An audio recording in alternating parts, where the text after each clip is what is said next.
Hi and welcome to another narration presented by yours truly, Cryptids Roost. Please be so kind as to throat punch the like button and smack the ass of the subscription button as well. And remember to tap the notification bell and then select all. That way you'll receive all notifications each time I upload a new video. Oh, and don't forget to share the video far and wide. This will all help with YouTube's algorithm and will help promote the channel more. If you enjoy listening to the following story, be sure to pop over to the author's Reddit profile and drop them a line, or even give them a glowing review. I'm sure they would appreciate it. The link to their Reddit profile will be below in the description. So grab your coffee, sit back and enjoy the show. And don't forget, where fear is, happiness is not. Keeper of the Necronomicon, Part 12, the finale. This fantastic series is written by FREDDEGRAN, a wonderful author over on his own Reddit FREDDEGRAN subreddit. Endgame. Great Cthulhu awakens from his eternal slumber. He was the most enormous being I had ever seen, standing taller than any tower like the Empire State, its monstrous belly the size of a mountain, its tentacled beard had tentacles even longer than the great kraken, longer than the anaconda snakes living in Africa's jungles.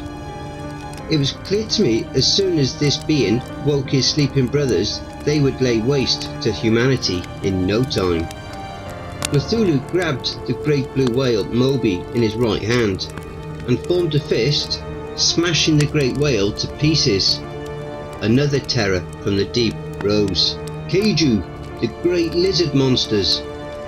This monster was the reptilians' backup plan. They thought this Godzilla-like being could stand a chance against Great Cthulhu. It was a head shorter than the squid-bearded monster and it bit Cthulhu straight in its neck.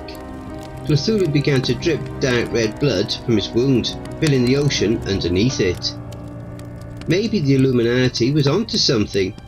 When the nuke plan had backfired on them, maybe this giant reptilian would be able to stand toe-to-toe against Great Cthulhu. But I had a bad feeling about this. If I had to place a bet on this Clash of the Titans, I would wager on the Squid God. Cthulhu placed his hands on the great reptilian's face and stuck his hideous thumbs straight into the yellow eyes of the oversized lizard monster. The great Kaiju roared in pain. Cthulhu began to strangle the Kaiju monster by wrapping his eldritch tentacle beard against the reptilian's windpipe, trying to suffocate the monster. The reptile hit the eldritch god with a haymaker into his great body, and Cthulhu retaliated with an uppercut to the reptile's jaw, making the lizard bite its own tongue off.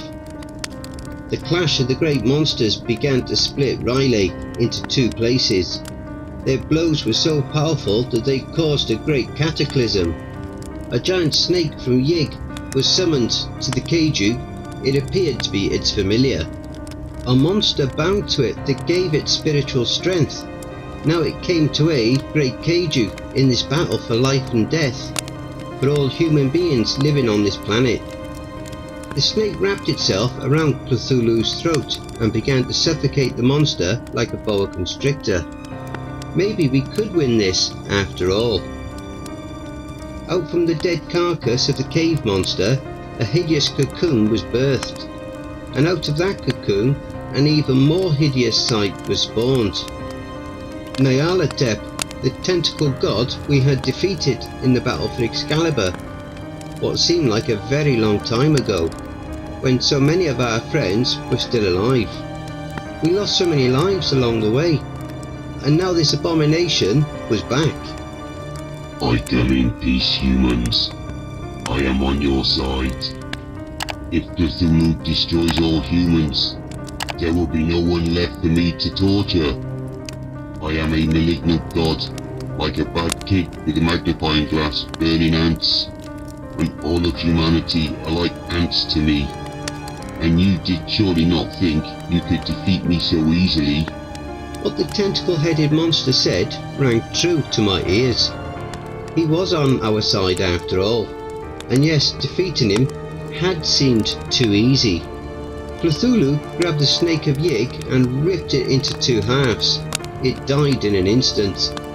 And then he grabbed the bottom and top jaws of the reptile's face and began to rip it apart. After some struggling, he was victorious. The great Kaiju died a most painful death. Human, grab the Book of the Dead. You know what you must do if I am not successful in calming Great Cthulhu. The eldritch abomination, Nyarlathotep, spoke before trying to communicate with the world-ending squid god. I grabbed the book from the flames. I could only pray Nyarlathotep to be successful, or I would have to pay the ultimate price. Great Cthulhu swatted Nyarlathotep like a fly. "Do it! No mother should live longer than her child anyway," Lubna commanded me. It was the hardest thing I had ever done, but still I had to do it, and be quick without any hesitation, sacrificing the love of my life. There simply was no other option, but how could I do this? Well, if I did not do it to her, and me would be dead anyway, and so would everyone else on the earth. And she was willing, perhaps in death, she would be reunited with her only child. With tears running down my cheeks, I grabbed the Necronomicon and a dagger, and stabbed my beloved straight in her heart. Blood magic. I had to pay in blood to the demon to grant my wish. The goat-headed demon, Baphomet, appeared in front of me. "Your wish will be granted, human, for the cost of her soul and yours both. 2 lovers, burning in hell, eternally tormented together." "At least we will be together," I spoke. "As you wish." The demon grabbed Lubna's dead body and ripped it apart, blood spraying everywhere, and he sucked the soul out of her. Then he began binding Cthulhu to his will. After some struggling, the eldritch god began to go to sleep, like a hideous, monstrous baby. Me, Santa the Angel, and Chewie, the Bigfoot, all went to the submarine Nautilus and went back to the sunken city of Atlantis. When we were there, I said goodbye to my friends and alone walked into the portal to the house that does not exist. I remain here to the end of my days. No evil can enter this house. I am the keeper of the Necronomicon, and I will keep the Book of the Dead out of evil hands forever. The end. Don't forget, if you enjoyed that story, be sure to pop over to the author's Reddit profile and drop them a line, or even give them a glowing review. I'm sure they really would appreciate it. The link to their Reddit profile will be below in the description. Don't forget to check out the merch store. The link will be in the description and also in the video thumbnail. And if you'd like an honourable mention, send in a snapshot of yourself with your purchase and I'll feature it in one of the videos. Have you written a creepypasta story you would like me to narrate? Have you had any cryptid sightings, paranormal or supernatural encounters, or even had a creepy or terrifying situation you would like to share? Well, I now have my very own subreddit community where you can submit your stories. The link for that is also in the thumbnail as well as below in the description. You can submit your stories there, or you can send them to cryptidsroost@gmail.com. If you wish to remain anonymous, that's fine with me. Now I also have a Facebook group, Twitter, Reddit and Discord. And if you'd like to support the channel and help make it grow, my PayPal is paypal.me/cryptidsroost. And any and all donations would be gratefully received. Again, that will also be below. And don't forget, where fear is, happiness is not.